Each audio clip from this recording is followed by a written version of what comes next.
السلام عليكم ورحمة الله وبركاته. وعليكم السلام ورحمة الله. إن الحمد لله نحمده ونستعينه ونستغفره ونؤمن به ونتوكل عليه ونعوذ بالله من شرور أنفسنا ومن سيئات أعمالنا. من يهدي الله فلا مضل له ومن يضلل فلا هادي له ونشهد أن لا إله إلا الله وحده لا شريك له ونشهد أن سيدنا وحبيبنا ومولانا محمدا عبده ورسوله الذي أرسله بالحق بشيرا ونذيرا وداعيا إلى الله بإذنه وسراجا منيرا. فقد قال الله تبارك وتعالى في كلامه المجيد والفرقانه الحميد. সবাই জবান খুলে পড়ুন আউযু বিল্লাহি মিনাশ শাইতানির রাজীম। বিসমিল্লাহির রহমানির রহিম।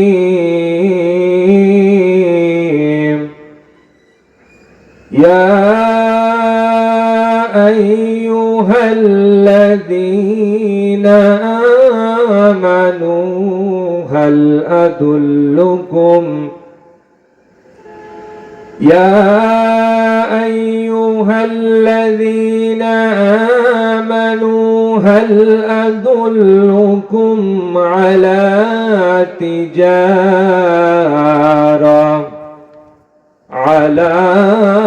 تجارة تنجيكم من عذاب أليم.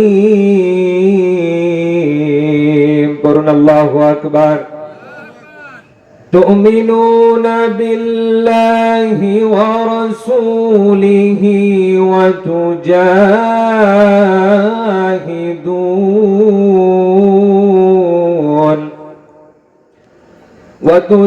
وتجاهدون في سبيل الله بأموالكم وأنفسكم ذلكم خير لكم إن كنتم تعلمون.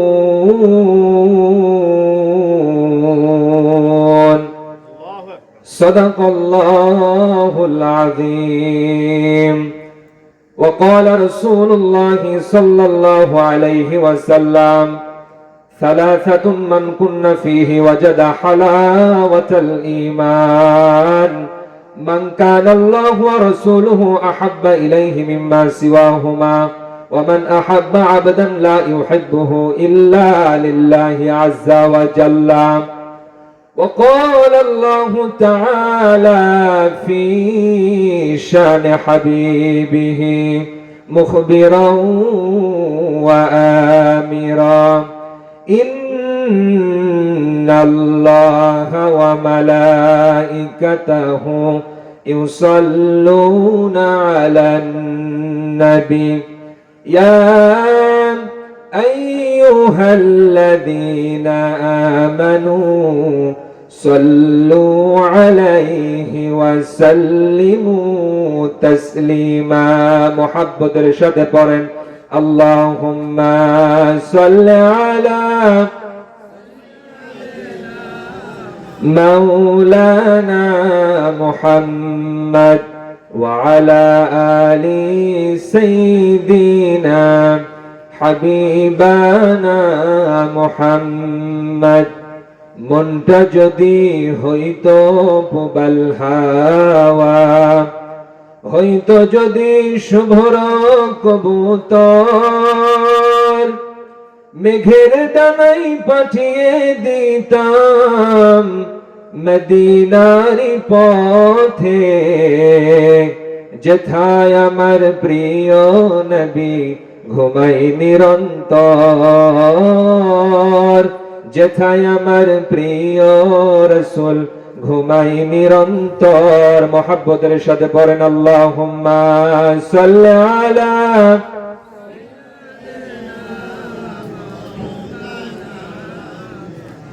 وعلى آل سيدنا رسولنا محمد।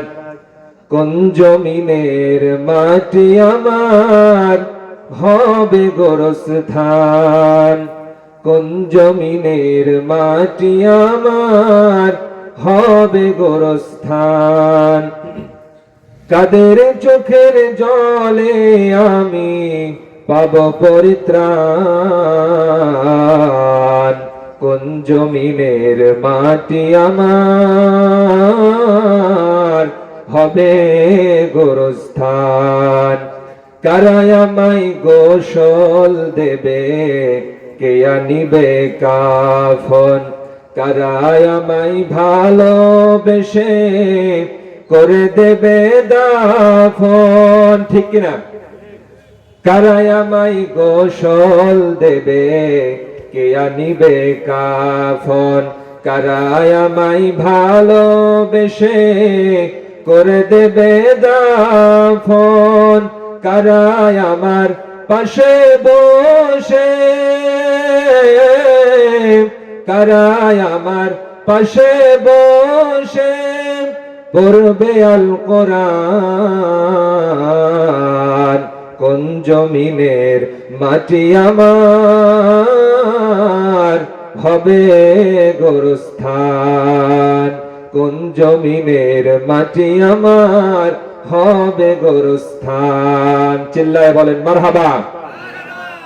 কার কাঁধে চড়ে আমি কবর দেশে যাব, জানি না কার মোনাজাতে আল্লাহ তোমার রহম পাবো, কার কাঁধে চড়ে আমি কবর দেশে যাব, জানি না কার মোনাজাতে আল্লাহ তোমার রহম পাবো, কার কারণে করবেন ক্ষমা, কার কারণে করবেন ক্ষমা, আমার আল্লাহ মেহেরবান। সবাই পড়েন, কোন জমিনের মাটি আমার হবে গোরস্থান, কাদের চোখের জলে আমি পাব পরিত্রাণ, কোন জমিনের মাটি আমার হবে গোরস্থান। চিল্লায় বলেন আল্লাহুম্মা আমিন। স্বাধীন সার্বভৌম বাংলাদেশের ঐতিহ্যবাহী নাটোর জেলা লালপুর থানার অন্তর্গত ডাঙ্গাপাড়া চিলান গোরস্থানের উদ্যোগে এলাকাবাসী কর্তৃক আয়োজিত আজকের এই তাফসীরুল কোরআন মাহফিলের সম্মানিত সভাপতি, বিশেষ অতিথিবৃন্দ এবং আজকের মাহফিলের প্রধান আলোচক এবং আজকের মাহফিলে আলোচনা শোনার জন্য উপস্থিত হয়েছেন আমার পিতৃতুল্য সম্মানিত মুরব্বিয়ানে কেরাম, উপস্থিত হয়েছেন আমার মাথার তাজ, আমার মাথার মুকুট, যাদের ছাত্র হতে পারলে আমি নিজেকে অনেক অনেক অনেক বেশি ধন্য মনে করতাম। সারা জীবন যারা মানুষের মধ্যে কোরআনের আলো, জ্ঞানের আলো ছড়িয়ে বেড়ায়, এ জাতির শ্রেষ্ঠ সন্তান আমার উস্তাদুল্লাহ সম্মানিত উলামায়ে কেরাম, বিভিন্ন মসজিদ থেকে আগত আইম্মায়ে মাসাজিদ, খুতবায়ে মাসাজিদ, মুদাররিসিনে কেরাম, হুফাজে আযম সহ যারা কোরআন শোনার জন্য আজকে দূর দূরান্ত থেকে উপস্থিত হয়েছেন, অন্তরের অন্তঃস্থল থেকে সবাইকে আন্তরিক অভিনন্দন এবং কৃতজ্ঞতা প্রকাশ করছি। বিশেষ করে আজকের এই মাহফিলের সামিয়ানার নিচে বসে কানায় কানায় ভরপুর করে যারা সৌন্দর্য মণ্ডিত করলেন, তারুণ্যের উচ্ছ্বাস উদ্দীপনায় ভরপুর নবজাগরণের অগ্রদূত খালিদ বিন ওয়ালিদ রাদিয়াল্লাহু তাআলা আনহু এর যোগ্য উত্তরসূরি, খুবাইব খাব্বাব রাদিয়াল্লাহু তাআলা আনহু এর যোগ্য উত্তরসূরি, আমার প্রাণ প্রিয় কিশোর তরুণ যুবক ভাইরা এবং স্নেহের কুচিকাচারা, আজকের মাহফিলের মহিলা প্যান্ডেলকেও যারা কানায় কানায় ভরপুর করে সৌন্দর্য মণ্ডিত করলেন, বিভিন্ন এলাকা থেকে আগতা স্বাগতা দুরাগতা অত্যন্ত গুণে গুণান্বিতা আমার মাতৃতুল্য বোনতুল্য সম্মানিতা মা এবং বোনেরা, মা বোনদেরকে যেন আল্লাহ রাব্বুল আলামিন আম্মাজান আয়েশা সিদ্দিকা রাদিয়াল্লাহু আনহা এবং খাদিজাতুল কুবরা রাদিয়াল্লাহু আনহা এর যোগ্য উত্তরসূরি হিসেবে কবুল করে নেয়। আমরা জবান খুলে পড়ছি আল্লাহুম্মা আমিন। সম্মানিত মুসলমান ভাই ও বাবাজিরা আমার, আজকের এই মাহফিল কোরআনের মাহফিল। আপনারা সবাই একটু সামনের দিকে আগায় বসলে মনে হয় ভালো হয়। সামনের দিকে একটু কষ্ট করে আগায় বসেন, সামনের দিকে একটু কষ্ট করে আগায় বসেন। আপনাদেরকে একটু কষ্ট দিয়ে ফেললাম শুরুতেই। সামনের দিকে একটু আগায় বসেন, ইনশাআল্লাহ পরবর্তীতে যারা আসবে পিছন থেকে বসে যাবে। আমরা সরাসরি ভূমিকায় কথা লম্বা না করে আলোচনার দিকে চলে যাব। একটু জিকির করি, লা ইলাহা ইল্লাল্লাহ, লা ইলাহা ইল্লাল্লাহ, জোরে লা ইলাহা ইল্লাল্লাহ, লা ইলাহা ইল্লাল্লাহু, লা ইলাহা ইল্লাল্লাহু ইল্লাল্লাহ, লা ইলাহা ইল্লাল্লাহ, লা ইলাহা ইল্লাল্লাহু মুহাম্মাদুর রাসূলুল্লাহ। জবান খুলে পড়েন সাল্লাল্লাহু আলাইহি ওয়াসাল্লাম। সম্মানিত হাজিরিন, মুসলমান ভাই ও বাবাজিরা আমার, আজকের এই কোরআনের মাহফিলে কোরআন শুনতে আসতে পেরে বসতে পেরে আপনারা খুশি না বেজার হয়ে থাকেন? যদি খুশি আওয়াজ দিয়ে বেশি আল্লাহর নামের স্লোগান দিচ্ছি, সবাই পড়তেছি আলহামদুলিল্লাহ। অতঃপর লক্ষ্য করে দুরূদ ও সালাম সেই মানবতার বন্ধু, মানবতার মহান শিক্ষক, সাইয়্যিদুল মুরসালিন, ইমামুল মুরসালিন, খাতামুন নবিয়্যিন, রাহমাতাল লিল আলামিনের প্রতি, যে রাসূলকে আজ থেকে 1450 বছর আগে মক্কার জমিনে পাঠিয়েছিলেন তাম পৃথিবীর মানুষের জন্য আদর্শবান নেতা করে। কথা বলেন ঠিক কি না? যেই রাসূলের আদর্শ দেখে, যেই রাসূলের আদর্শ দিয়ে তিনি শুধু মক্কা মদিনার জমিনকে পাল্টিয়ে দেয় নাই, রাসূলের আদর্শ দেখে, মুহাম্মাদের চরিত্র দেখে গোটা পৃথিবীর মানুষ মুগ্ধ হয়েছিল। কথা বলেন ঠিক কি না?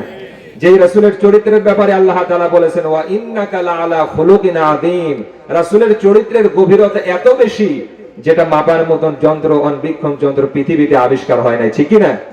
সেই রাসূলের প্রতি হৃদয় নিংড়ানো, প্রাণ উজাড় করানো দুরূদ ও সালাম মুহাব্বতের সাথে সবাই পড়তেছে সাল্লাল্লাহু আলাইহি ওয়াসাল্লাম। সম্মানিত উপস্থিতি, পবিত্র কোরআনুল কারীমের 61 নম্বর সূরা, সবাই বলেন কত নম্বর সূরা? 61 নম্বর সূরা। সূরার নাম হলো সূরাতুস সফ। সূরার নাম কি? 10-11 নম্বর আয়াত তেলাওয়াত করেছি। শুরুতেই আমি বলে নেই, আমি ছোট মানুষ, ইলম কালাম খুবই কম। অনেকে মনে করতে পারেন যে এত ছোট মানুষ আলোচনা করতে হতেছে, কি বলবে। এতটুকু আশ্বাস আমি দিতে পারি, আমি ছোট মানুষ, ইলম কালাম খুবই কম, নাই বললেই চলে। তবু আল্লাহ যেহেতু এই জায়গাতে বসিয়েছে, আল্লাহর কোরআন সামনে রেখে তথ্যতাত্ত্বিক এবং জ্ঞান ভিত্তিক যুগের আলোকে, জ্ঞানের নিরিখে কিছু কথা কোরআন এবং হাদিসের আলোকে বলবো ইনশাআল্লাহ। আপনারা আমার জন্য দোয়া করবেন, আমার মুখ থেকে যেন আল্লাহ তাআলা এমন কিছু কথা বের করে দেয় যেগুলো বর্তমান জাতির জন্য কল্যাণময় হয়। বলেন আল্লাহুম্মা আমিন। তো যেই কিতাব থেকে আমরা আলোচনা শুনবো, সেই কিতাবের কিতাব সম্পর্কে পরিচিত, কিতাবের জ্ঞান আমাদের অর্জন করার দরকার আছে না নাই? কিতাবের আলোচনায় যাওয়ার পূর্বে এই কিতাবের পরিচয় সম্পর্কে আমরা কিছুটা জেনে নেব। কারণ যেই বিষয় সম্পর্কে আমরা আলোচনা শুনবো, ওই বিষয়টা কি, কোথা থেকে এসেছে, তার আসার উদ্দেশ্যটা কি, এই সম্পর্কে যদি আমার আপনার কোনো ধারণা না থাকে, কোরআন থেকে আলোচনা শুনতে মজা লাগবে? বলেন মজা লাগবে না? আসুন, আমি যে আয়াতটা তেলাওয়াত করেছি সে আয়াতে যাওয়ার পূর্বে কোরআনের পরিচয় সম্পর্কে আমরা কিছু জেনে নেই। কোরআন কেন এসেছে, এটা কেমন কিতাব, একটা একটা করে কোরআনের মাধ্যমে আল্লাহকে প্রশ্ন করব। আজকে আমরা দেখব কোরআনের কাছে যতগুলো প্রশ্ন করব, আল্লাহর কোরআন আমাদেরকে উত্তর দিতে পারে কিনা। আপনারা সবাই শোনার জন্য প্রস্তুত আছেন তো ইনশাআল্লাহ? প্রস্তুত আছেন তো ইনশাআল্লাহ? আসুন, আমরা একটা একটা করে আল্লাহর কোরআনের কাছে প্রশ্ন করব, কোরআন আমাদেরকে একটা একটা করে জবাব দিবে। আল্লাহ প্রথমেই কিন্তু কোরআনে বলেছে, কোরআন আমি নাজিল করেছি মানব জাতির হেদায়েতের জন্য। আনজালাল্লাহুল কোরআন হুদাল লিন-নাস। আল্লাহ কোরআন নাজিল করেছে কাদের হেদায়েতের জন্য? মানব জাতির হেদায়েতের জন্য, মানুষের হেদায়েতের জন্য। আল্লাহ বলছে এমন কোন বিষয় নাই যে বিষয়ের সুস্পষ্ট সমাধান আমি আল্লাহ কোরআনের ভিতরে দেই নাই। চিৎকার দিয়া পড়েন আল্লাহু আকবার। সম্মানিত মুসলমান বাবাজিরা আমার, যুবক ভাইরা আমার, আল্লাহ পাক রব্বুল আলামিন যেই কোরআন মানব জাতির হেদায়েতের জন্য নাজিল করেছেন, কোরআন এমন একখানা কিতাব আল্লাহ পাক রব্বুল আলামিন আমাদের হেদায়েতের জন্য নাজিল করেছে। আল্লাহ রব্বুল আলামিন বলেন, আজ থেকে 1450 বছর পূর্বে আমি আমার রাসূলের প্রতি দীর্ঘ 23 বছরের ব্যবধানে কোরআন নাজিল করেছি। কিয়ামত পর্যন্ত যত মানুষ আসবে প্রত্যেকটা মানুষকে সঠিক পথ দেখানোর জন্য, সিরাতে মুস্তাকিম দেখানোর জন্য আল্লাহ রাব্বুল আলামিন বলেন, আমার নাজিলকৃত এই একটা মাত্র কিতাবই যথেষ্ট। পড়েন সুবহানাল্লাহ। আল্লাহ এই কিতাবকে বালিগ করে দিয়েছে, পরিপূর্ণ করে দিয়েছে। এমন কোন বিষয় নাই, এমন কোন সাবজেক্ট নাই যেই বিষয়ের সুস্পষ্ট সমাধান আল্লাহ রাব্বুল আলামিন কোরআনের ভিতরে দেয় নাই। এখন আল্লাহকে আমরা প্রশ্ন করব, মালিক তুমি তো বলেছো কোরআনের ভিতরে এমন কোন বিষয় নাই যেই বিষয়ে আমি আল্লাহ সুস্পষ্ট সমাধান দেই নাই। ওগো আল্লাহ, এই কিতাব তুমি কেন পৃথিবীতে পাঠিয়েছো? এই কোরআন পৃথিবীতে আসার উদ্দেশ্যটা কি? এই কিতাব পৃথিবীতে আসার লক্ষ্যটা কি? আল্লাহ রাব্বুল আলামিনের কোরআন আমাদেরকে জবাব দিয়া বলে, আমার নাম কোরআন, আমাকে যিনি বিশ্ব মানব জাতির হেদায়েতের জন্য নাজিল করেছে তিনার নাম রহমান। তিনি শুধু রহমান নয়, তামাম সৃষ্টিকুলের জন্য মেহেরবান। আল্লাহ রাব্বুল আলামিন এই কোরআন কেন পৃথিবীতে নাজিল করেছে রব্বুল আলামিন জানাচ্ছেন। আলিফ লাম রা কিতাবুন আনজালনাহু ইলাইকা লিতুখরিজান নাসা মিনাল যুলুমাতি ইলান নূর। আল্লাহু আকবার।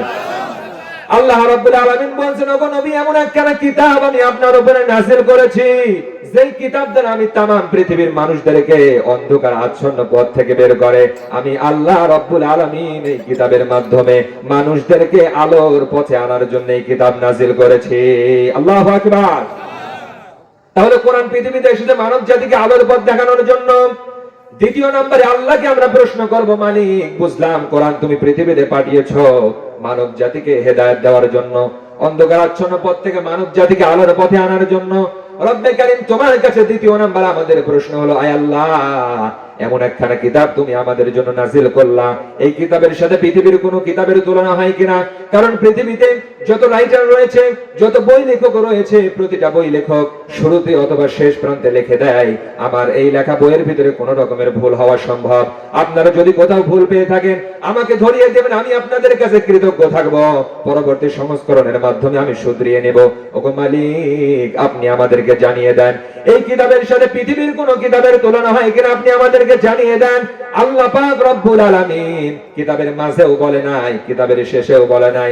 আল্লাহ রব্বুল আলামিন এই কিতাবের নির্ভুলতা সম্পর্কে কোরআনের শুরুতেই তামাম পৃথিবীর মানুষদেরকে চ্যালেঞ্জ তুলে বলতেছেন। আল্লাহ রব্বুল আলামিন বলেন, যালিকাল কিতাবু লা রাইবা ফীহি লা রাইবা ফীহি হুদাল লিল মুত্তাকিন। আল্লাহু আকবার। আল্লাহ রাব্বুল আলামিন বলেন, যালিকাল কিতাব, এটা এমন একটা কিতাব, এমন একটা গ্রন্থ, এমন একটা পুস্তক। আল্লাহ রাব্বুল আলামিন বলেন, লা রাইবা ফি, এর মধ্যে কোনো সন্দেহ নাই। সন্দেহ তো দূরের কথা, ভুল থাকা তো দূরের কথা, এই কিতাবের ভিতরে কোনো সন্দেহের অবকাশ নাই। আল্লাহু আকবার।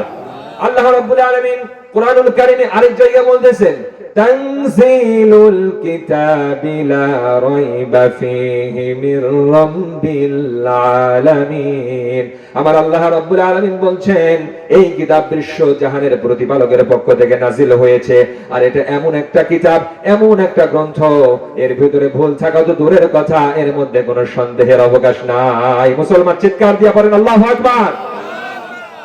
এমন একটা কিতাবের আলোচনা শুনতে বসেছি যার ভিতরে ভুল থাকা তো দূরের কথা, তামাম পৃথিবীর মানুষদেরকে আজ থেকে 1400 বছর আগে আল্লাহ চ্যালেঞ্জ করে দিয়েছে, পারলে এই কিতাবের ভিতরে ভুল বের করে দেখাও।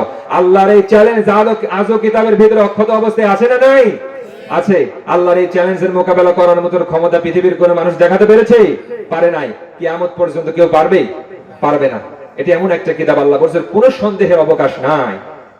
পৃথিবীতে অনেক বড় বড় মনীষী এসেছে, অনেক বড় বড় ব্যক্তিরা এসেছে যারা বলেছে মুসলমান জাতি, মুসলিম জাতি এই কিতাবের প্রতি এত ভালোবাসা, এত অনুভূতি কেন? কারণ মুসলমানদের যখন সমাজ নিয়ে গালি দেওয়া হয় তারা চুপ থাকে, তাদের পরিবার নিয়ে কথা বলা হয় প্রয়োজনে তারা চুপ থাকে, দেশকে নিয়ে কথা বলা হয় প্রয়োজনে তারা চুপ থাকে। কিন্তু আল্লাহ, আল্লাহর রাসূল, কোরআনকে নিয়ে, ইসলামকে নিয়ে কোনো মন্তব্য করলে, বাজে মন্তব্য করলে একজন প্রকৃত মুসলমান কখনো চুপ থাকতে পারে না। ঠিক কিনা বলে? কোরআনকে নিয়ে যখন আস্তিক নাস্তিকরা বাজে মন্তব্য করে, মুসলমানরা প্রতিটা জায়গায় থেকে তারা তাদের প্রতিবাদ জানায়। কাফের মুশরিকরা, ইহুদির বড় বড় নেতারা তারা চেষ্টা করেছে এই কোরআন ভুল বের করে বিশ্ববাসীর সামনে এই কোরআনকে মিথ্যাবাদী একটা কিতাব বলে আমরা প্রমাণ করতে চাই। তাম পৃথিবীর বড় বড় ব্যক্তিরা যারা এই কোরআনের ভুল ধরার জন্য চেষ্টা করেছে, মুসলমান, আল্লাহ রাব্বুল আলামিন তাদের গলাতে হেদায়েতের মালা পরিয়ে দিয়েছে। আল্লাহু আকবার। যারা এই কোরআনের ভুল ধরতে এসেছে তারাই কালেমা পড়ে মুসলমান হয়ে গিয়েছে। আল্লাহ বলছেন এটি এমন একখানা কিতাব, এটার ভিতরে ভুল থাকা তো দূরের কথা, কোন রকমের সন্দেহের অবকাশ নাই। আমরা বুঝলাম আল্লাহ কোরআনের ভিতরে কোনো সন্দেহের অবকাশ নাই। এরপরে আপনার কাছে আমাদের একটা আরজি, আয় আল্লাহ তাআলা, বুঝলাম কোরআনের ভিতরে কোনো ভুল নাই, আয় আল্লাহ এই কিতাবের মতো কোনরূপ অল্টারনেটিভ বিকল্প একটা কিতাব কি মানব জাতির পক্ষে তৈরি করা সম্ভব? আপনাদের মতামত কি? এই কিতাবের মতো অনুরূপ একটি কিতাব তৈরি করা মানব জাতির পক্ষে সম্ভব? এটা আমি আপনি বললে তো হবে না, আল্লাহর কোরআনের দলিল দেওয়া লাগবে, ঠিক কিনা? কারণ কোরআনের মাহফিলে কোরআন থেকে আলোচনা করা হবে, ঠিক কিনা? আল কোরআনু ইউফাসসিরু বা'দাহু বা'দা, কোরআনের এক আয়াতের অর্থ আরেক আয়াত, এক আয়াতের তাফসীর অন্য আয়াত দিয়ে করতে হবে, ঠিক কিনা? কারণ কোরআন থেকে যখন আলোচনা করা হবে, আল্লাহ রাব্বুল আলামিন বলেছেন তুলিয়াত আলাইহিম আয়াতুহু যাদাতহুম ঈমানা, যারা ঈমানদার তাদের সামনে যখন কোরআনের আলোচনা করা হয় তাদের ঈমান বৃদ্ধি পেতে থাকে। সুবহানাল্লাহ বলেন। তাহলে কোরআনের আলোচনা শুনতে ভালো লাগতেছে না মুসলমান? ইনশাআল্লাহ। তৃতীয় নম্বরে আল্লাহ রাব্বুল আলামিনকে আমরা প্রশ্ন করলাম, মালিক, বুঝলাম তোমার কিতাবের ভিতরে কোনো ভুল নাই আল্লাহ তাআলা। তৃতীয় নম্বরে আপনার কাছে আমাদের সকলের একটা প্রশ্ন, গো আল্লাহ, আপনি আমাদেরকে জানিয়ে দেন এই কিতাবের মতো অনুরূপ একটি কিতাব তৈরি করা মানব জাতির পক্ষে সম্ভব হবে কিনা? আল্লাহ রাসূলের প্রতি যখন 40 বছর বয়সে নবুয়ত আল্লাহ তাআলা দিলেন, মুসলমান বলেন তো দেখি নবীজি কয় বছর গোপনে দাওয়াত দিয়েছিলেন? 3 বছর নবীজি গোপনে দাওয়াত দেওয়ার পরে নবীজি যখন প্রকাশ্যে দাওয়াত দিতে শুরু করলেন, মক্কার কাফের মুশরিকরা বলতে লাগলো, মুহাম্মদ, এমন ধর্মের কথা কেন বলো, এমন আল্লাহর কথা কেন বলো, যেই কথা বলার কারণে সমাজের ভিতরে বিশৃঙ্খলা সৃষ্টি হয়ে গেছে, আমার দলের লোক কমে যাচ্ছে। মুহাম্মদ, এই কথা থেকে তুমি বিরত হয়ে যাও, বিনিময়ে যা চাও তাই পাইবা। আল্লাহ নবীজি 3 দিনের সকল ঈমানী শক্তিকে একত্রিত করে মক্কার কাফের মুশরিকদেরকে জবাব দিয়ে বললেন, এর আবু জেহেল, উতবা, সাইব, ওলীদ ইবনে মুগীরা, শোনো রে, যেটা দেওয়া সম্ভব সেটা তো দূরের কথা, আসমানের এই প্রজ্বলিত সূর্যটা যদি আমি মুহাম্মাদের ডান হাতে এনে দাও, রাতের পূর্ণিমার চাঁদ যদি আমি মুহাম্মাদের বাম হাতে এনে দাও, আমি আল্লাহ রাব্বুল আলামিন, আল্লাহ পাক রব্বুল আলামিন আমি রাসূলকে যে রিসালাত দিয়ে দুনিয়াতে পাঠিয়েছে, আমি রাসূল সেই রিসালাতের দায়িত্ব থেকে এক পাও পিছু পাও হব না। আল্লাহু আকবার। আজও সেই রাসূলের উত্তরসূরি যারা দুনিয়াতে রয়েছে, হক কথা বলার কারণে, কোরআনের কথা বলার কারণে তাদের উপরে অন্যায় হয়, জুলুম হয়, নির্যাতন হয়। হাজারো অন্যায়, জুলুম, নির্যাতন করার পরেও কোরআনের দাঈদেরকে ইসলামের পথ থেকে সরাতে পারে না, ঠিক না? এটা হলো কোরআনের স্পিরিট, এটা হলো ঈমানের স্পিরিট। যারা আল্লাহর কোরআনকে ধারণ করেছে, কোরআনের আইন যারা বাস্তবায়িত করার জন্য সমাজের চেষ্টা চালিয়ে গিয়েছে, তাদেরকে অনেক রকমের লোভ লালসা দেখানো হয়েছে, কিন্তু তারা দুনিয়ার এই সাময়িক সুখের জন্য তারা ভুলে যায় নাই, কারণ দুনিয়ার এই শান্তি আখিরাতের কাছে অতি তুচ্ছ, অতি নগণ্য। কথা বলেন ঠিক কিনা? মক্কার কাফের মুশরিকরা যখন আল্লাহ রাসূল সাল্লাল্লাহু আলাইহি ওয়াসাল্লামকে এই কিতাবের আলোচনা করা থেকে বিরত থাকতে বলল, এতটুকুতেই শুধু শেষ করলো না, আল্লাহ নবীজিকে মক্কার কাফের মুশরিকরা 2টা উপাধি দিয়েছিলেন। জবান খুলে মুসলমান বলেন কয়টা? 1 নম্বরে সাহির, 2 নম্বরে কাযযাব। নবীজিকে জাদুকর বলা হয়েছে, নবীজিকে মিথ্যাবাদী বলা হয়েছে। আজও আমার সমাজের দিকে তাকিয়ে দেখেন, হক্কানি আলেম সমাজ যারা নবীওয়ালা কাজ যারা দেশের ভিতরে করে বেড়ায়, এদেরকে হয়তো মিথ্যাবাদী বলা হয় না, এদেরকে হয়তো সাহির, জাদুকর বলা হয় না, কিন্তু ট্যাগ আছে, ট্যাগ লাগানোর সিস্টেম চেঞ্জ হয়েছে। জাদুকর বলা হয় না, মিথ্যাবাদী বলা হয় না, হক্কানি আলেমদেরকে রাজাকার বলে গালি দেওয়া হয়, ঠিক কি না? সময়ের ব্যবধানে গালিগুলো ঠিকই আছে, শুধু সিস্টেমটা শুধু পরিবর্তন হয়েছে।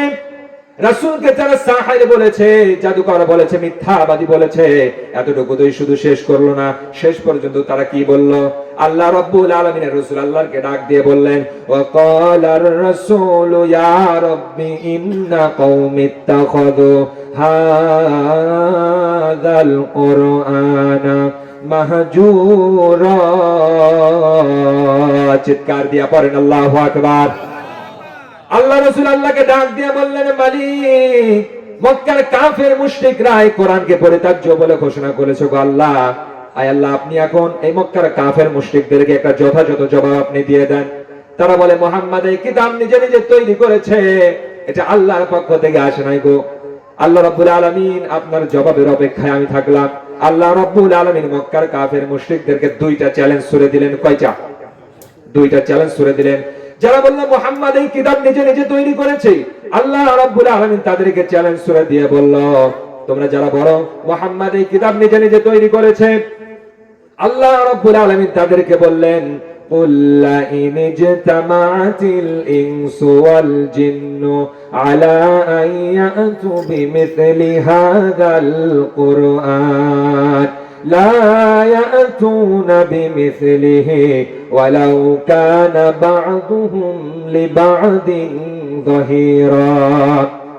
আল্লাহ রাব্বুল আলামিন মক্কার কাফের মুশরিকদেরকে প্রথম নাম্বার চ্যালেঞ্জ ছুড়ে দিয়ে বলল, তোমরা যারা মনে করো মুহাম্মদ সাল্লাল্লাহু আলাইহি ওয়াসাল্লাম এই কিতাব নিজে নিজে তৈরি করেছে, তোমরা যদি তোমাদের দাবিতে সত্যবাদী হয়ে থাকো, মুহাম্মদ তো সংখ্যায় একজন, তোমরা নিজেদেরকে বুদ্ধিমান দাবি করো, তোমরা নিজেদেরকে দলে বলে অনেক বেশি মানুষ মনে করো, তোমরা যদি তোমাদের দাবিতে সত্যবাদী হয়ে থাকো, আমি আল্লাহর সাহায্য ব্যতীত মানব জাতি এবং জিন জাতি মিলে তোমরা যদি তোমাদের দাবিতে সত্যবাদী হও, আমি আল্লাহর নাযিলকৃত এই কিতাবের মতো একটি কিতাব তৈরি করে দেখাও।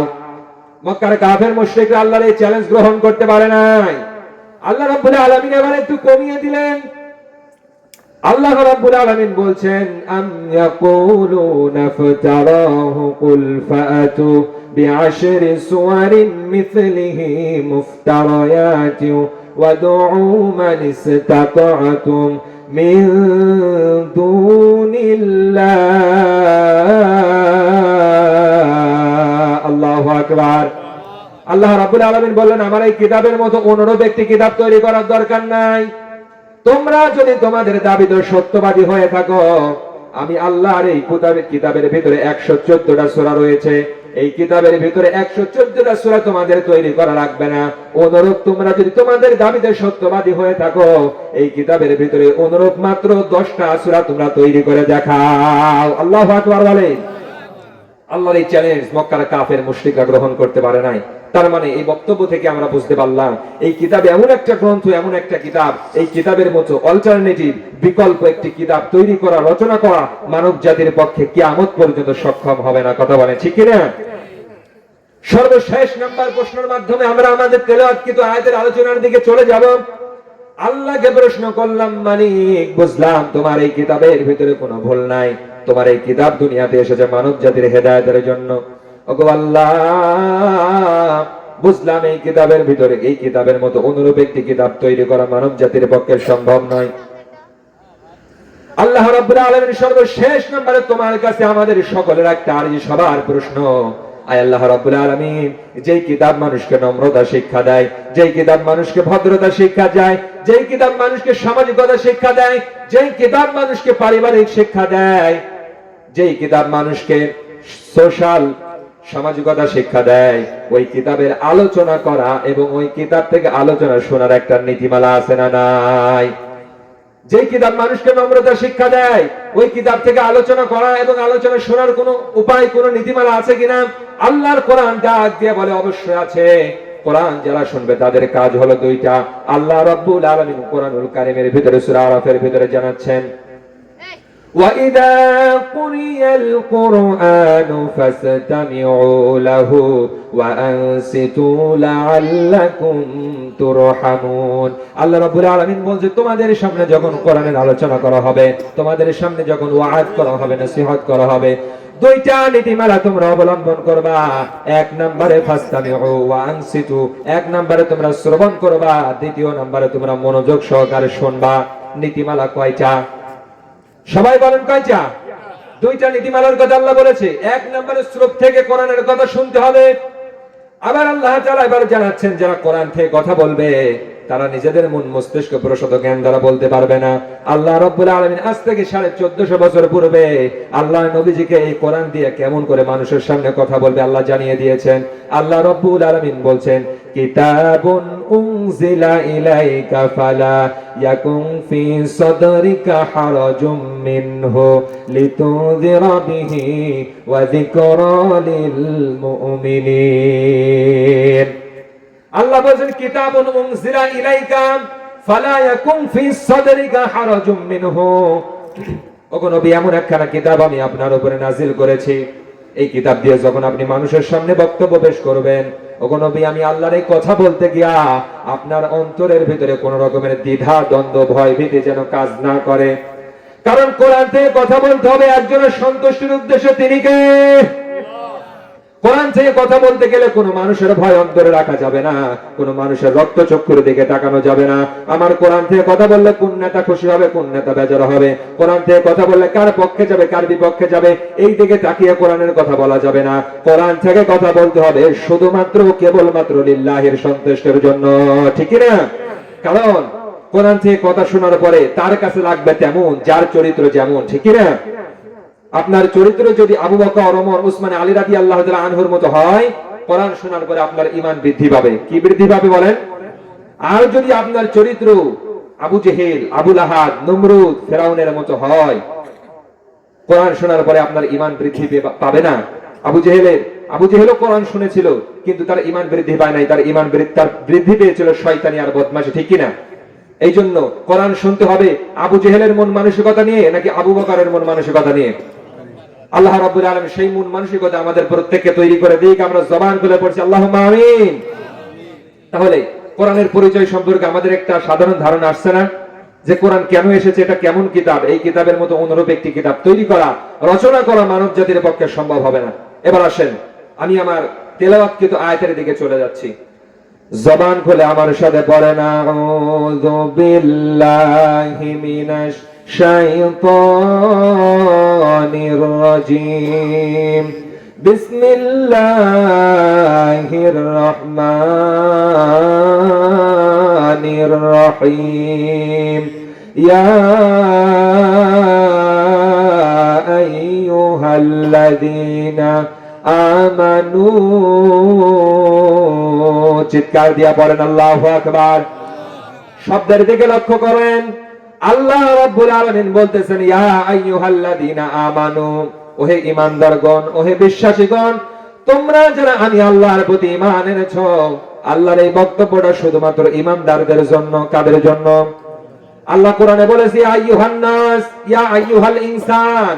আল্লাহ এখানে নাস বলতে পারতেন, ইনসান বলতে পারতেন। আল্লাহ এখানে নাস বলে নাই, ইনসান বলে নাই। আল্লাহ রাব্বুল আলামিন এখানে আমানু শব্দ দ্বারা মানুষদেরকে ডাক দিয়েছে। তার মানে আল্লাহ রাব্বুল আলামিন এখানে মুসলিম জাতির ভিতরে যারা শুধুমাত্র কেবলমাত্র আল্লাহর প্রতি ঈমান এনেছে, ওই ঈমানদারদেরকে আল্লাহ রাব্বুল আলামিন ডাক দিয়ে বলছেন, ইয়া আইয়ুহাল্লাযীনা আমানু, ওহে ঈমানদারগণ, ওহে বিশ্বাসীগণ। আল্লাহ রাব্বুল আলামিন কি বলতে চাচ্ছেন? আল্লাহকে যদি বলি, আল্লাহ আপনি ঈমানদারদের উদ্দেশ্যে কি বক্তব্য দিতেছেন আপনি জানিয়ে দেন। আল্লাহ রাব্বুল আলামিন আয়াতের পরের অংশ জানিয়ে দিচ্ছেন। রব্বুল আলামিন বলেন, হাল আদুল্লুকুম আলা তিজারা। আল্লাহ রাব্বুল আলামিন বলতেছে, বান্দারে, আমি কি তোমাদের এমন একটা ব্যবসার সন্ধান দেব না, এমন একটা বাণিজ্যের সন্ধান দেব না, এমন একটা উত্তম আমলের কথা বলবো না? আল্লাহ রাব্বুল আলামিন বলতেছেন, আমার সেখানে ব্যবসাটা যদি তোমরা তোমাদের বাস্তব জীবনে বাস্তবায়িত করতে পারো, আমার দেওয়া এই কন্ডিশন যদি তোমরা মেনে নিতে পারো, তোমাদের ফায়দাটা কি হবে জানোনি? আল্লাহ রাব্বুল আলামিন বলতেছেন, তুজিকুম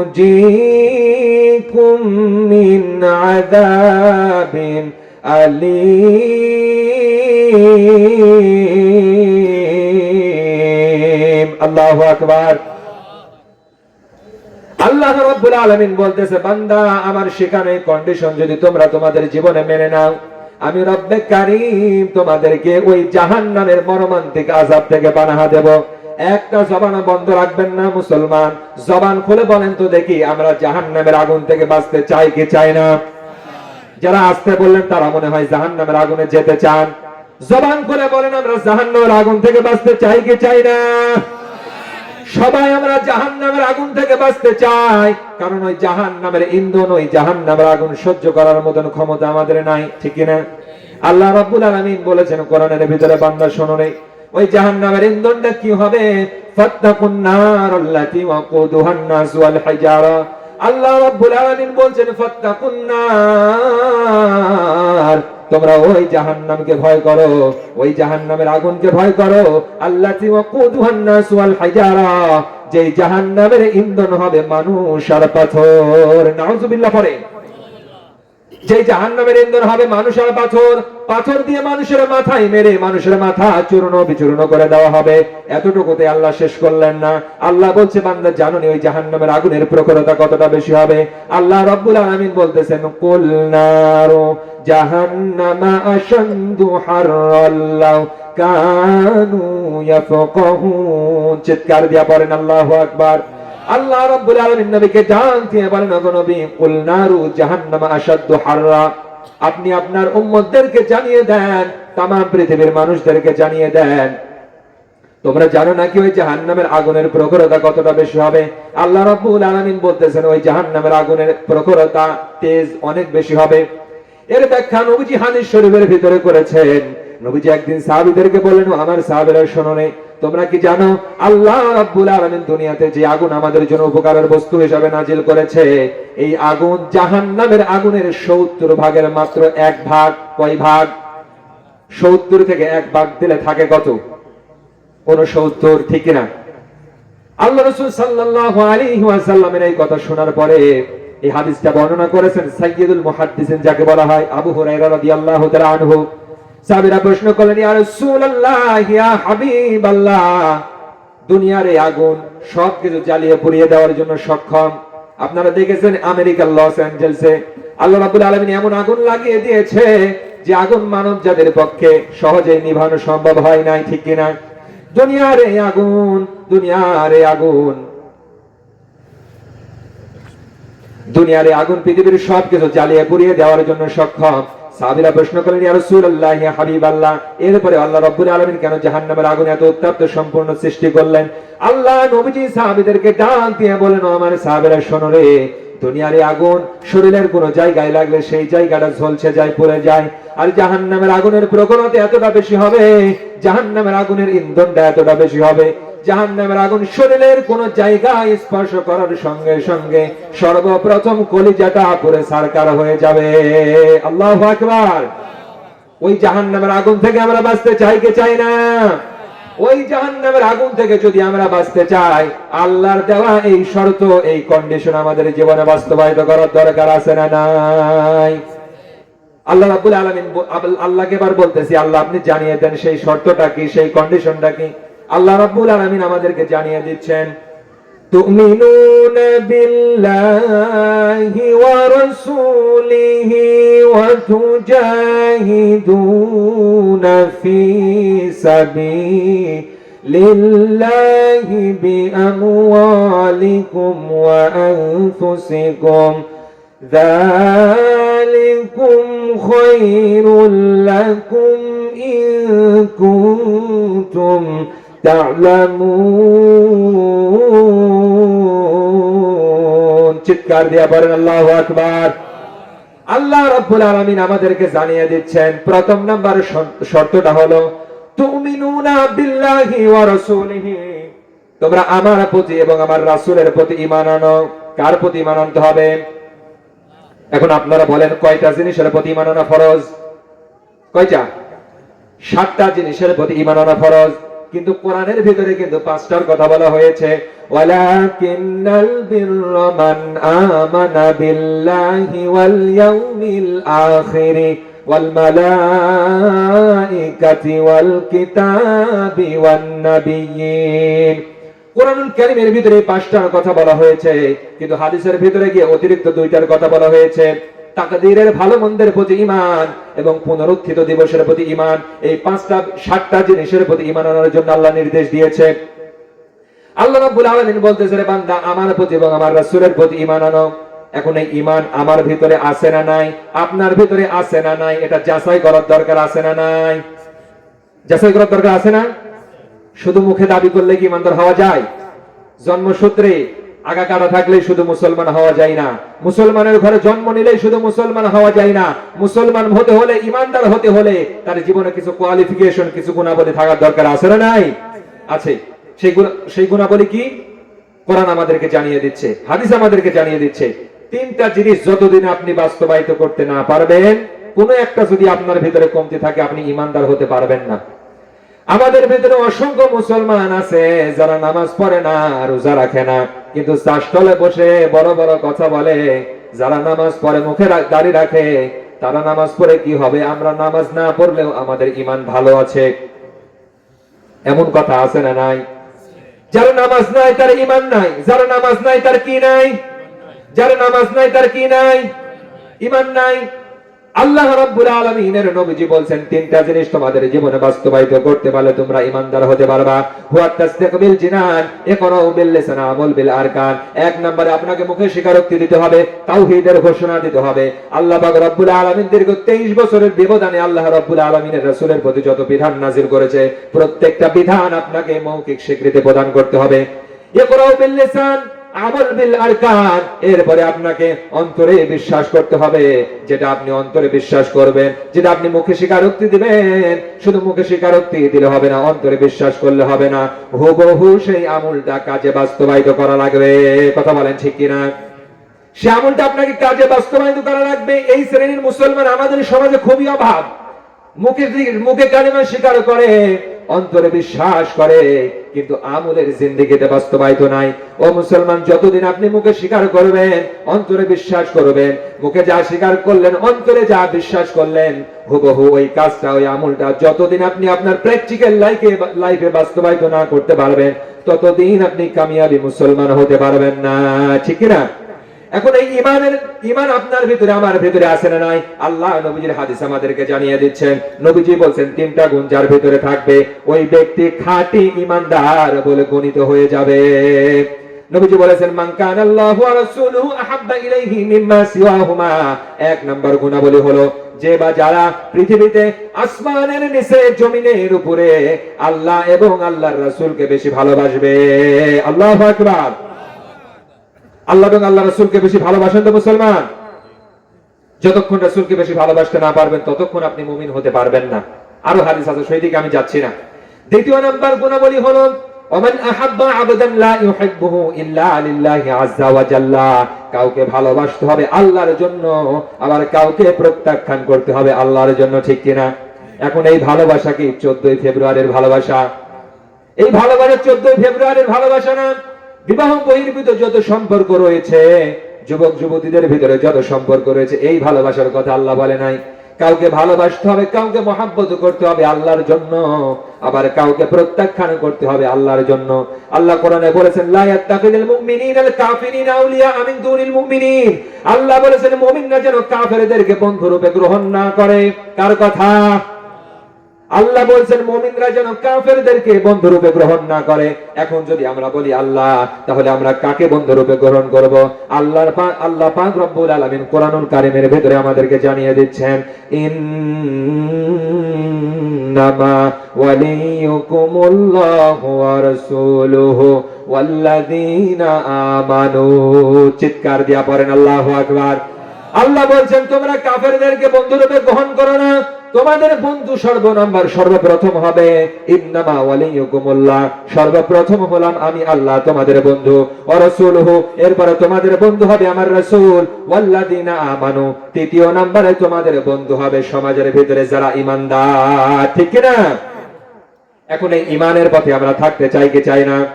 আরো জোরে বলেন, থাকতে চাই কি চাই না? ঈমানের পথে অবিচল থেকে আমার মরণ যেন হয়। পড়েন আল্লাহুম্মা আমিন। ঈমানের পথে অবিচল থেকে আমার মরণ যেন হয়।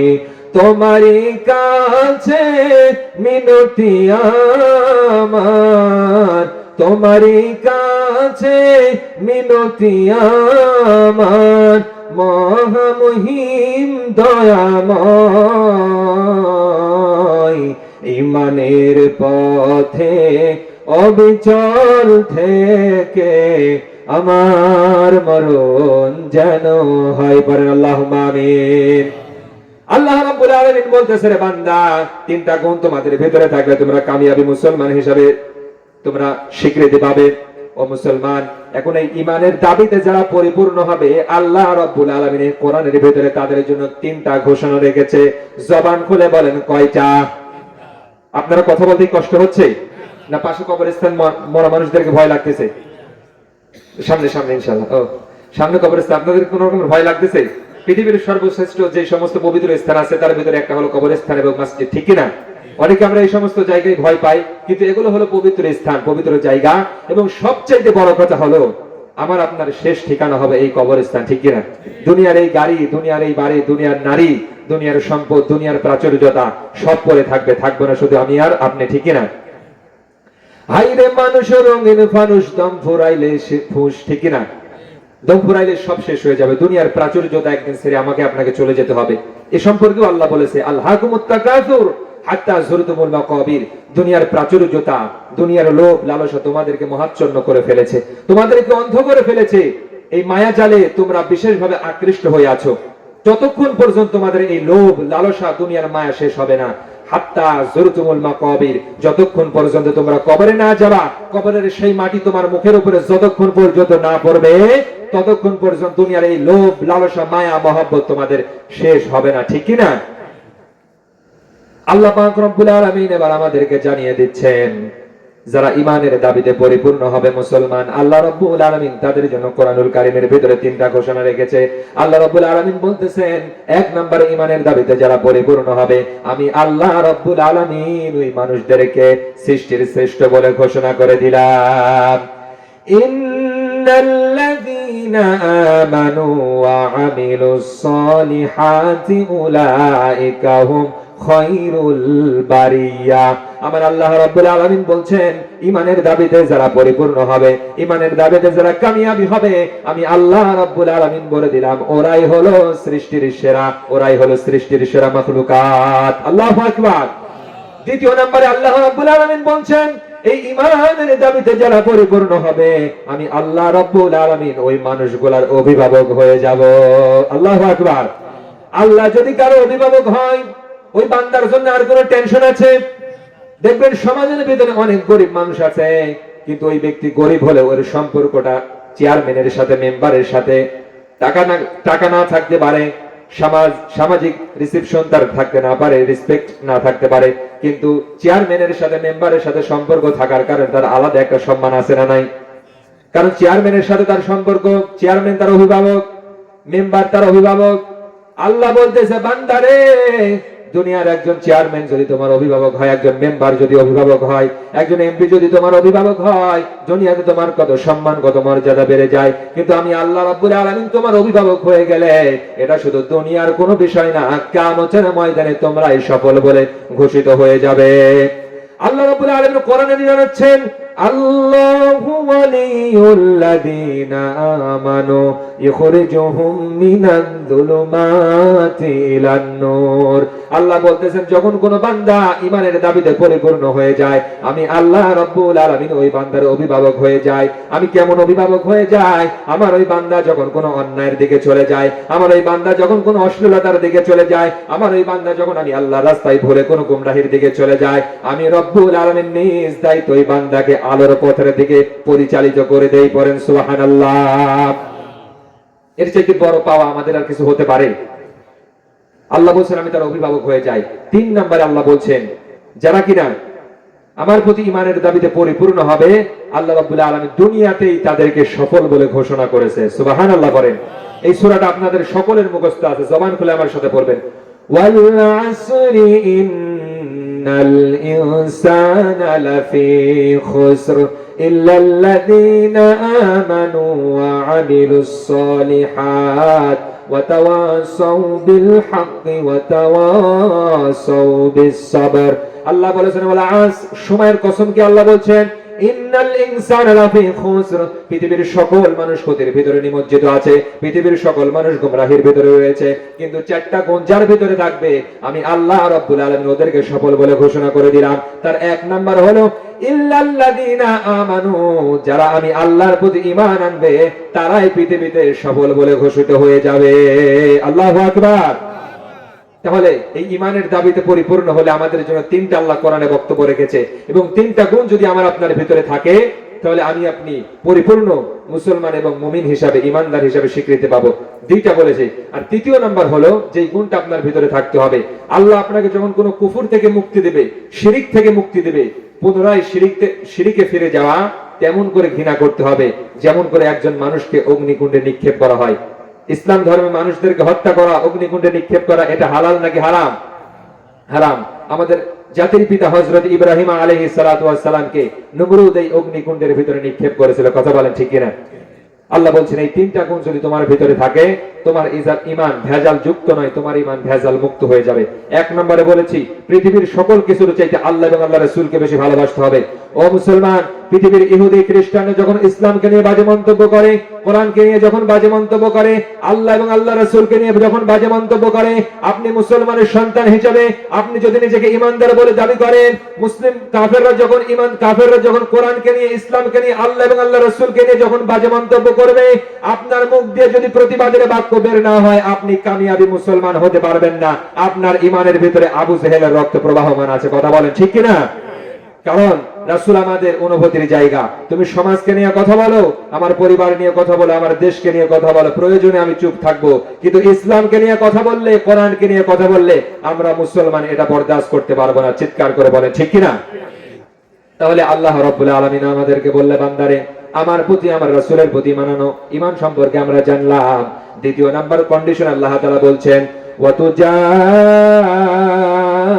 তুজাহিদুনা ফি সাবিলিল্লাহ।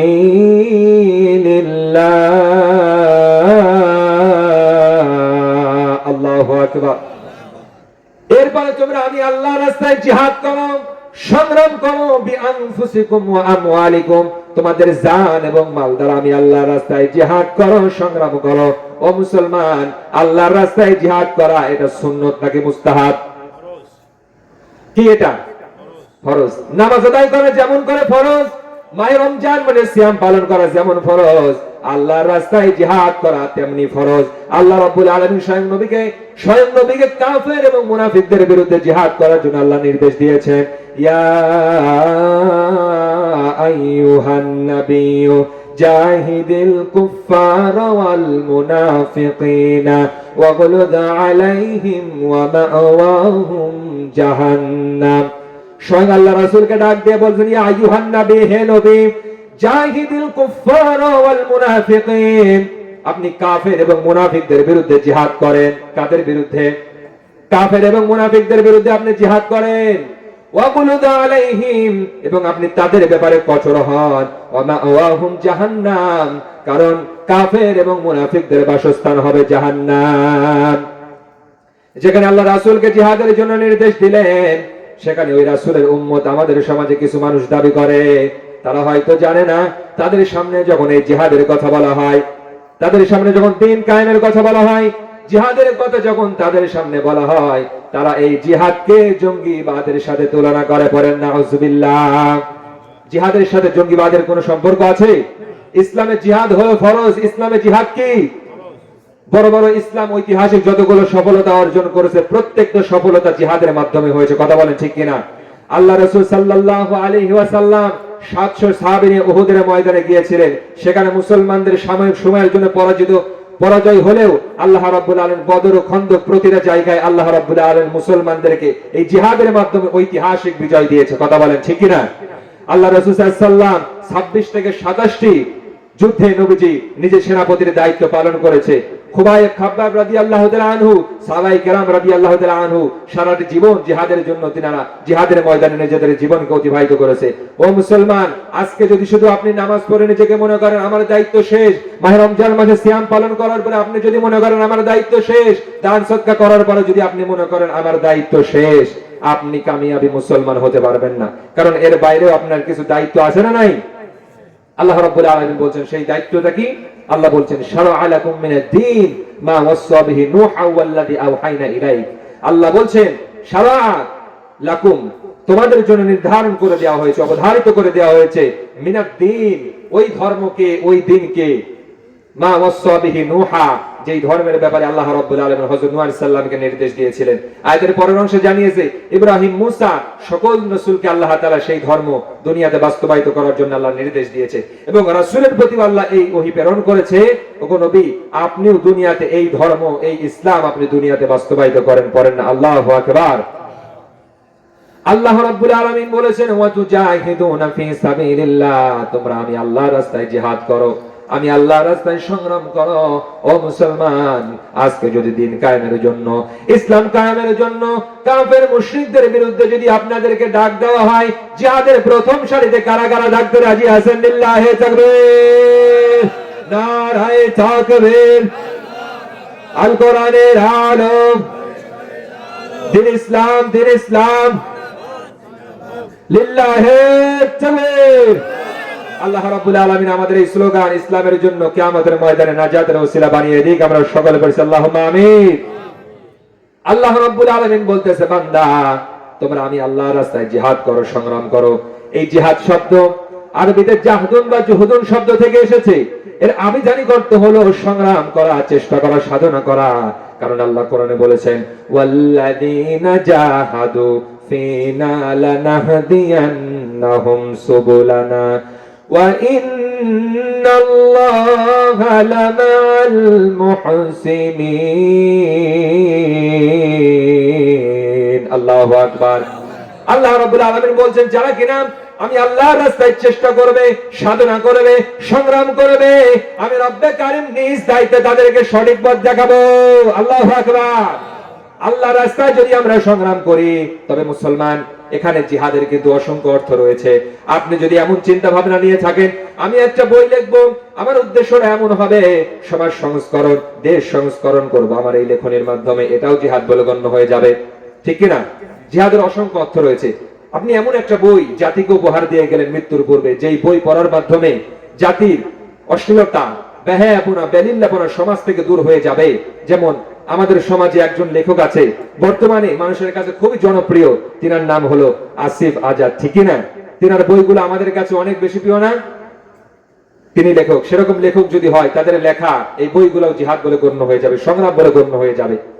তো সম্মানিত মুসলমান বাবাজিরা আমার, যুবক ভাইরা আমার, আল্লাহ রাব্বুল আলামিন বলছেন তোমরা আমি আল্লাহর রাস্তায় জিহাদ করো, সংগ্রাম করো। এখন যারা আল্লাহর রাস্তায় জিহাদ করতে গিয়ে নিজেদের জীবনকে বিলিয়ে দেবে, নিজেদের জীবনকে যারা আল্লাহর রাস্তায় সপর্দ করে দেবে, কোরআনের ভাষায় তাদেরকেই বলা হয় শহীদ, ঠিক না? আমাকে শহীদ করে ওই মিছিলে শামিল করে নিও, যেই মিছিলের নেতা বীর হামজা, খুবাইব খাব্বাব আল্লাহর কাছে ছিল অতি প্রিয়, শামিল করে নিও আমাকে শহীদ করে। সবাই করেন আমাকে শহীদ করে ওই মিছিলে শামিল করে নিও। বলেন আল্লাহুম্মা আমিন। আল্লাহ নবীজি বলেছেন কারো অন্তরে যদি শাহাদাতের তামান্না না থাকে, আল্লাহ নবীজি বলেছে সে নামাজ পড়লে কি হবে, সিয়াম পালন করলে কি হবে, কারণ অন্তরে যদি শাহাদাতের তামান্না না থাকে আল্লাহ রাব্বুল আলামিন তার মৃত্যুটা মুনাফিকের হালতে দেবে। নাউজুবিল্লাহ। বলেন।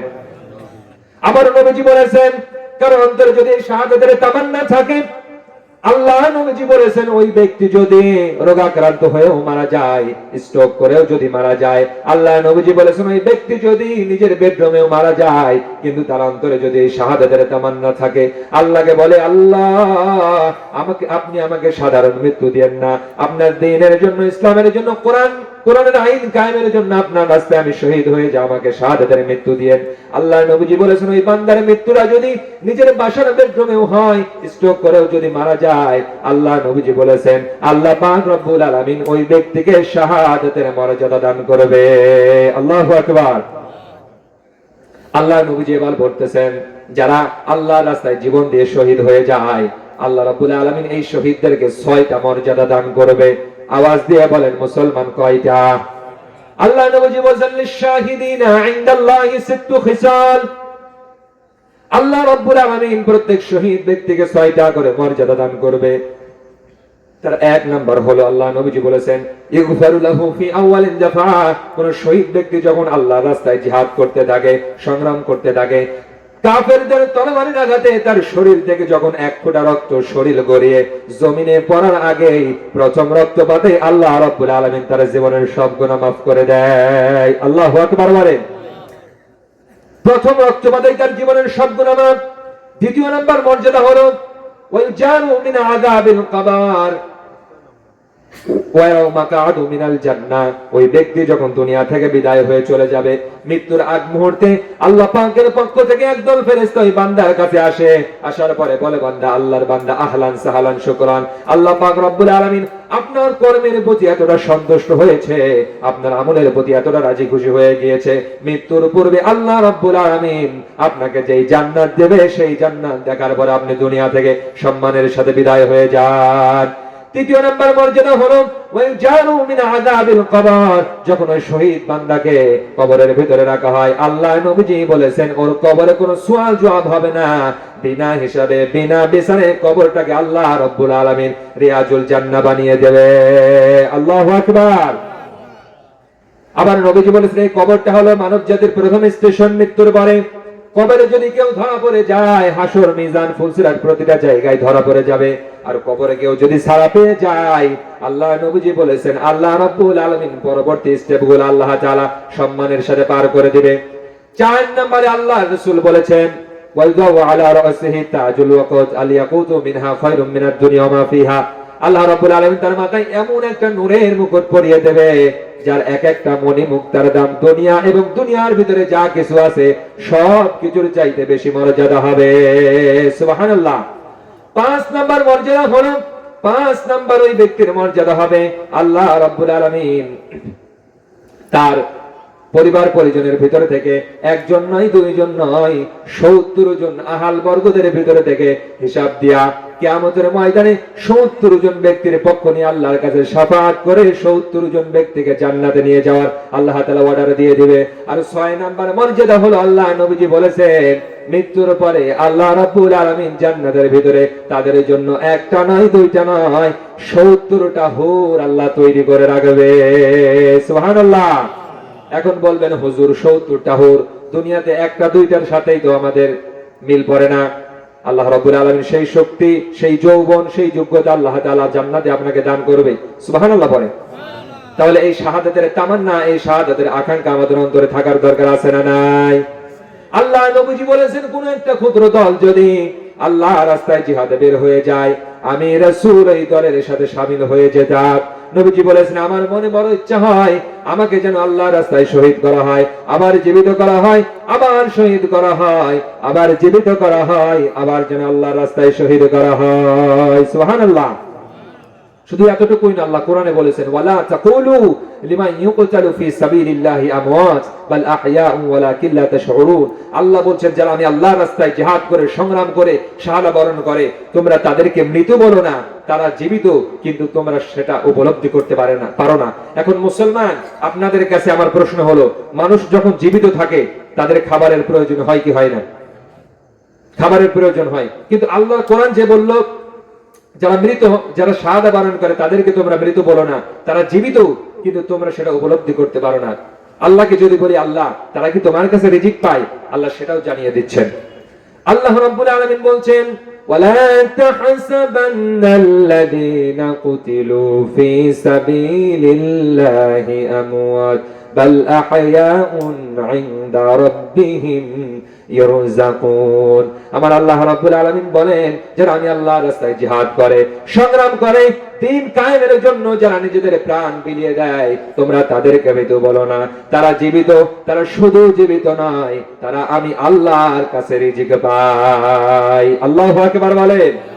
আল্লাহ নবীর একজন সাহাবী হযরত হানজালা রাদিয়াল্লাহু তাআলা আনহু যিনি উহুদের ময়দানে শাহাদাত বরণ করেছিলেন, আল্লাহ নবীজি 624 খ্রিস্টাব্দে যখন সাহাবীদেরকে বললেন ও আমার সাহাবীরা শোনো রে, আল্লাহর দ্বীন কায়েমের জন্য কাফেরদের বিরুদ্ধে আমরা অনিচ্ছা সত্ত্বেও জিহাদ করব, তাদের সাথে আমরা সংগ্রাম করব।